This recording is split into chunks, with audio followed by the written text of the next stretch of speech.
All right, boys. So I thought it's about time to do a review of this $100 eBay kit once it's on the bike and there's a few mods to it.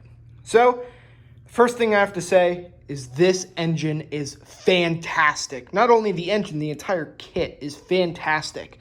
Now, there's multiple reasons, but reason one, the price. You can't beat it. 95 bucks, it's fantastic. To get just a whole kit besides, like, minus the engine, just all the other hardware, it's about 70 bucks.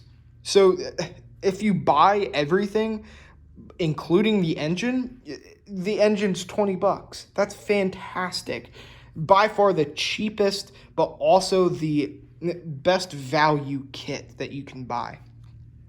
And now there are a few issues with this engine, but there's issues with pretty much any other engine that you can get. And there weren't really any issues that stood out with this engine than any other. It didn't really run when I first got it, and I believe I discussed this in the previous video, but I have had other kits that don't run out of the box. So this wasn't really an exception. Now, also with price, you really can't beat it. Now, quality. This is superb quality.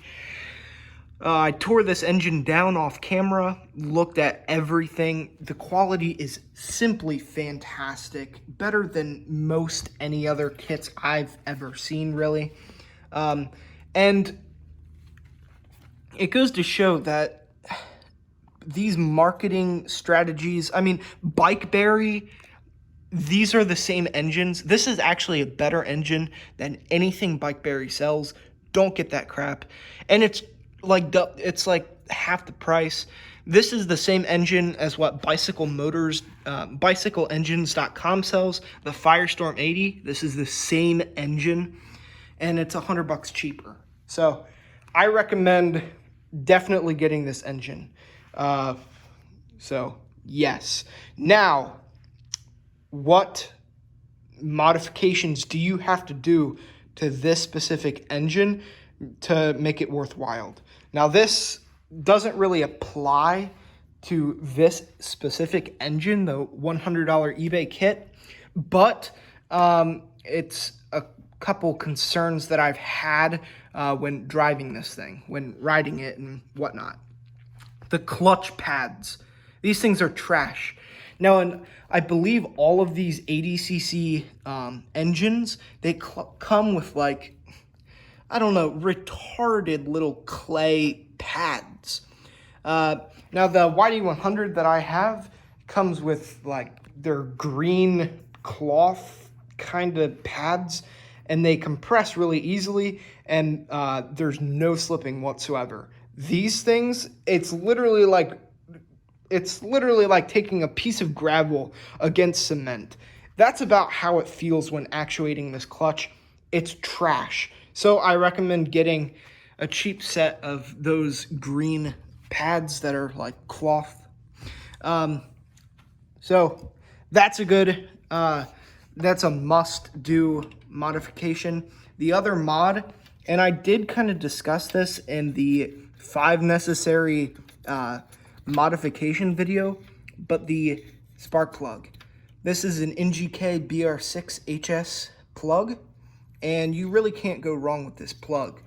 I've noticed when using a NGK plug over the stock Z8 plug or whatever that these come with, not only a huge power boost, but it also impacts like fuel efficiency, and even the inside, the internals of this engine are also a whole lot cleaner when using this plug. So I highly recommend it, and you really can't go wrong with NGK. So yeah, with that being said, those are primarily only the 2 necessary mods that you have to do with these engines. But as you can see, I've done a whole lot more mods than those two. So I'll kind of review those as well. First off, the MZ65 clone pipe. This is about 30 bucks off Amazon. I highly recommend it. This thing really opens up the entire engine, gives super good performance all throughout the RPM range of this engine. Now, I highly recommend, this was like 30 bucks off Amazon. It's like $35 and you get, it's entirely one piece and you don't have to deal with all these springs. These things are a nightmare. And if you don't have the hose clamps and whatnot, it leaks really bad.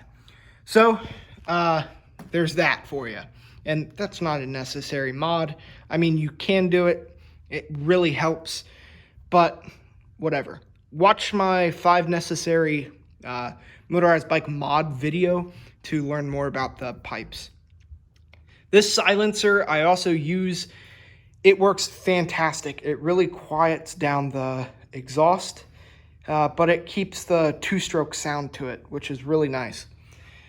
I also have the G2 reed valve on here, or the prototype G2 reed. This is just a generic Amazon knockoff, but it really works well. It really opens up the low to mid RPM range of this engine, gives it a lot more torque and power. And of course, with these 2 mods, the spark plug, exhaust, and the reed, I didn't need to upjet, but I had to put the idle needle, I believe it's called, on the richest setting. So if I do any other mod or port this thing a little more aggressively, I would need to upjet one size. But that's that for the engine department, really. The other really only mod that I have besides that is this sprocket hub adapter. Now, I haven't really discussed this a whole bunch on the channel, but if you're a part of the subreddit, I stress a lot about how these are so good. The stock kits come with a sprocket that uses a rag joint and clamps onto these spokes. And those can bend them up and destroy your rim within a matter of a couple rides if you don't do it correctly. It is very hard to do it correctly.